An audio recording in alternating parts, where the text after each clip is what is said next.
എല്ലാ ആളുകളും ഒന്ന് ശ്രദ്ധിച്ചിട്ട് കേട്ടോ. ഉമ്മാന്റെ മോനായ ആഷിനെ വിട്ടു പോകാൻ പറ്റൂല. ഉമ്മ അത് മനസ്സിലാക്കിയിട്ട് എന്തെങ്കിലും ഒരു കാലത്ത് ഉമ്മക്ക് അത് മനസ്സിലാവുമെന്ന് ഞാൻ വിചാരിക്കുന്നത്, എന്നെ ഉമ്മ സ്വീകരിക്കുന്ന ഞാൻ വിചാരിക്കുന്നത്. ഉമ്മക്ക് നല്ലൊരു മരുവള തന്നെ ആയിരിക്കും ഞാൻ. എനിക്ക് ഈ ജാസിയുടെ വാക്കിൽ നിന്ന് പിടികിട്ടാത്തൊരു വാക്ക് ഒന്നാണ്, ഈ ആണുങ്ങൾ എപ്പോഴാണ് ഈ മരുമകളാകാൻ തുടങ്ങിയതെന്ന് ചിന്തിച്ചിട്ട് പോലും അതിൻ്റെ ഉത്തരം കിട്ടാൻ കഴിഞ്ഞില്ല. നമ്മുടെ നാട്ടിലൊക്കെ സ്ത്രീകൾക്കാണ് മരുമകൾ എന്ന് പറയുന്നത്, ആണുങ്ങൾക്കാരും മരുമകൾ എന്ന് പറയുന്നില്ല. ഏതായിരുന്നാലും അവസാനം എനിക്ക് ഉത്തരം കിട്ടിയത് ഈ ജാസി എന്ന് പറയുന്ന മനുഷ്യന് അവനൊരു മണ്ടനാണ് എന്നാണ് മനസ്സിലായത്.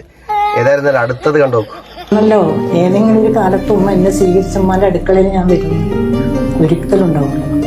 എന്റെ മോൻ അത് എന്ന് ഒഴിവാക്കി ഇങ്ങോട്ട് വന്നാൽ ഞാൻ സ്വീകരിക്കാൻ തയ്യാറാണ്. അവന്റെ കൂടെ ജീവിക്കുകയാണെങ്കിൽ ഇതിനെ പറയുന്ന നിങ്ങളുടെ മുന്നിൽ ഞാൻ മരിച്ചാലടക്കം പറയരുന്നു. എന്റെ മക്കളോട് ഞാൻ പറഞ്ഞിട്ടുണ്ട്, എന്റെ മയ്യത്ത് മോറ് നോക്കാൻ വരരുത്. ഇപ്പൊ അല്ലാത്ത അപ്പ എന്തിനാണ്? ഇപ്പൊ വരട്ടവനെ എല്ലാ സമാധാനമൊക്കെ തരട്ടെനിക്ക്. ഇനി പറയാനിരിക്കുന്നത് ആഷിയോടും ജാസിയോടും മാത്രമാണ്. അൽ ജന്നത്തു തഹ്ത അഖ്ദാമിൽ ഉമ്മഹാത്ത്, ഉമ്മാന്റെ കാൽ കീഴിലാണ് സ്വർഗമുള്ളതെന്ന് പഠിപ്പിച്ച റസൂലുള്ളാഹി സല്ലല്ലാഹു അലൈഹി വസല്ലമ തങ്ങളുടെ മതത്തിന്റെ അനുയായികളാണ്. ഉമ്മയോട് ചേ എന്ന വാക്ക് പോലും ഉപയോഗിക്കാൻ പാടില്ല എന്ന് പഠിപ്പിച്ച പരിശുദ്ധമായ ഇസ്ലാമിന്റെ ആളുകളാണ്.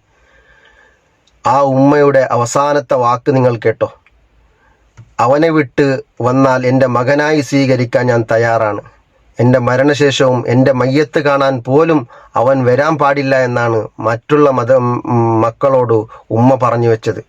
ഏതായിരുന്നാലും ആ ഉമ്മയുടെ കരച്ചിൽ കേൾക്കുമ്പോൾ തന്നെ നമുക്ക് വളരെയധികം വിഷമം തോന്നുകയാണ്.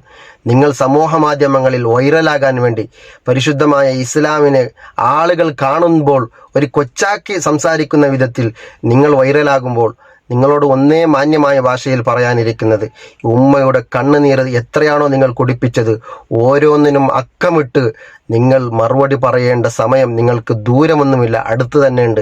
അതുകൊണ്ട് ദയവ് ചെയ്ത് സോഷ്യൽ മീഡിയകളിൽ വൈറലാകുമ്പോൾ പരിശുദ്ധമായ ഇസ്ലാമിനെ കൊച്ചാക്കുന്ന വിധത്തിൽ, ഇസ്ലാം മതത്തിൻ്റെ ആളുകൾ ഇങ്ങനെയാണെന്ന് പറയുന്ന വിധത്തിലുള്ള വാക്കുകൾ നിങ്ങളെ തൊള്ള കൊണ്ട് നിങ്ങൾ പറഞ്ഞു പോകരുത്. ഇസ്ലാമും നിങ്ങൾക്കുമായിട്ടുള്ള യാതൊരു ബന്ധം ഇല്ല എന്നാണ് നിങ്ങളെ കാണുമ്പോൾ തോന്നുന്നത്.